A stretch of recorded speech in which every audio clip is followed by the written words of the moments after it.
Hola, anteriormente hemos visto a Jesucristo como hombre, como Hijo de Dios, como el Rey de Reyes, como el Mesías, como el ungido. Y hoy quiero presentártelo de una nueva manera. Jesucristo también vino a ser llamado el sumo sacerdote. Dice Hebreos en el capítulo 4, versículos 14 al 16, por lo tanto, ya que en Jesús, el Hijo de Dios, tenemos un gran sumo sacerdote que ha atravesado los cielos, aferrémonos a la fe que profesamos, porque no tenemos un sumo sacerdote incapaz de compadecerse de nuestras debilidades, sino uno que ha sido tentado en todo de la misma manera que nosotros, aunque sin pecado. Así que acerquémonos confiadamente al trono de la gracia para recibir misericordia y hallar la gracia que nos ayude en el momento que más lo necesitemos. Los sacerdotes en la antigüedad, según la línea de Aarón, eran los levitas. Eran personas escogidas por Dios de la tribu de Leví con el fin de guardar la ley, de servir en el templo, de relacionarse con Dios y guiar al pueblo a la redención de sus pecados. Estos sacerdotes eran los encargados de servir en el altar y eran los únicos autorizados una vez al año para entrar al lugar santísimo a ofrecer sacrificio y perdón por los pecados del pueblo. Debía ser un hombre puro, santo, sin contaminación y demasiado preparado para tener acceso a la presencia de Dios. Se preparaban casi durante todo un año para esto.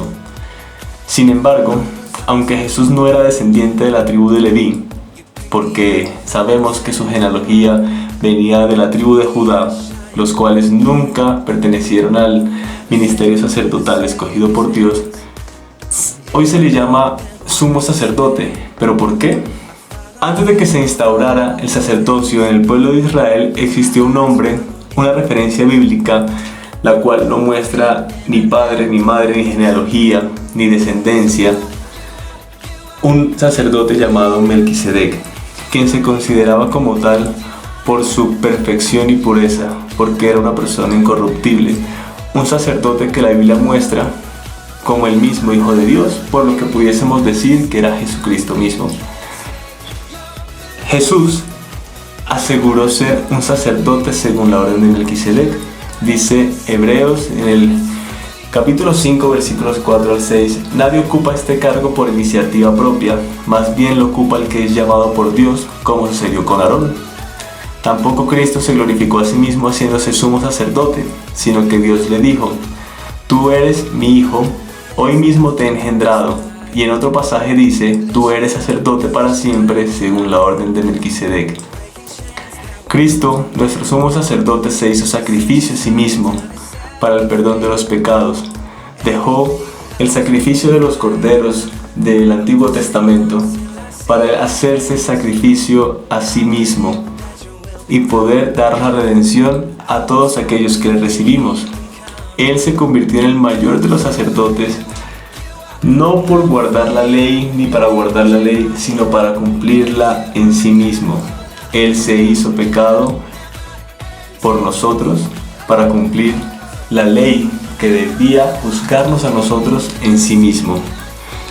En Hebreos 7, 26 al 27 dice, nos convenía tener un sumo sacerdote así, santo, irreprochable, puro, apartado de los pecadores y exaltado sobre los cielos. A diferencia de los otros sumos sacerdotes, él no tenía que ofrecer sacrificios día tras día, primero por sus propios pecados y luego por los del pueblo, porque él ofreció el sacrificio una sola vez y para siempre, cuando se ofreció a sí mismo.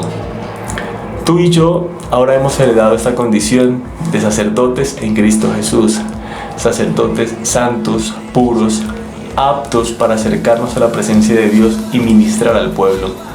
Cuán difícil es a veces vernos como tal, pero Él ha hecho de nosotros un reino de sacerdotes para el servicio de Dios.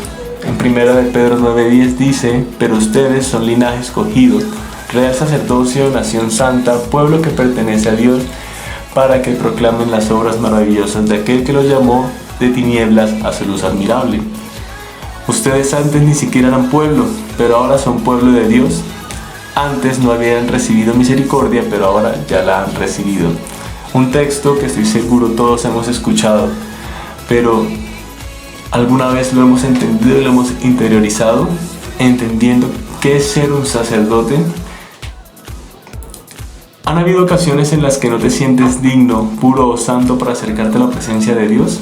¿Has pensado que eso solo es para pastores o líderes? Pues déjame decirte que no es así. Recibir a Cristo te ha convertido en un sacerdote y como tal tienes el privilegio de acercarte a Dios en cualquier momento.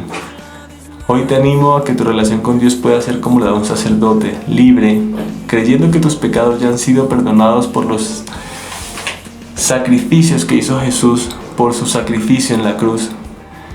Y vivamos como tal en todo momento, santos, puros, limpios por la sangre de Jesús, como escogidos y apartados para Él, y así anunciar las nuevas de salvación.